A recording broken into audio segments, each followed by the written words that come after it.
When I received the news that I would be moving to Myanmar, one of the first things I wanted to find out about the country was its language. So I go on Google, and the very first result shows me a list of over 100 languages. And so in my mind, I'm freaking out. And my 11-year-old self has just realized that her social life was over. And also at the time, I realized that I had been taking learning languages for granted. Like many of you, I grew up speaking more than one language at home. I grew up speaking English and Portuguese and learned Spanish when I was 3. So when my family and I moved between countries in South America and I kept changing schools, I never had to worry about how I would be communicating with others. But now that I would have to be moving to the other side of the world, this was now something that I had to face myself. And so I started learning Burmese, and of course, this initially seemed impossible. I spent 2 years reviewing the alphabet time and time again, and I kept learning elementary school poems, but I never was able to put together words on my own and form phrases and communicate with others. And really, that's the whole point of learning a language. To learn a language, it allows you to communicate with others, to exchange ideas, and it should allow you to have dialogue with more people in the world. And so, regardless of how you sound, you will have the opportunity to communicate with others. And that was something that I wasn't allowing myself to do. So I was instead so focused on how I would sound.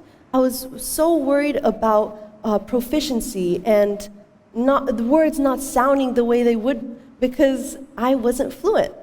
And I was so, all of the words in my head didn't come out the same way out of my mouth.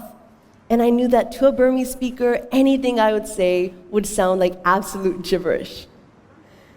So because of this, I never got to communicate with others. And this included my next-door neighbor. For over a month, I would greet her every time I walked home from school, but I never actually spoke to her because I knew that if I did, she wouldn't understand me, and then I wouldn't understand her, and by the end of it, I would have made a complete fool of myself. And that was the mentality that was stopping me from actually learning, from actually making progress in the language. I was so focused on how it would sound and how it would come out to the other person that I wasn't saying anything at all. So for 2 years, I instead decided to stay silent. Every time I would have to use Burmese, I would instead use Google Translate or use gestures and point at stuff on the menu instead of using my voice. And I did this so that people wouldn't think I spoke Burmese badly. So you can see how this was pretty contradictory. So what it took for me to finally realize the importance of speaking and how it's such a great thing was a quote that my Spanish teacher has on his bulletin board. And this quote is, "An accent is a sign of bravery." Now, what makes an accent brave? What makes having an accent something courageous, something brave? Let's look at accents in this light. Having an accent shows that you put in time and effort into learning something new, something unfamiliar, and putting yourself in uncomfortable situations.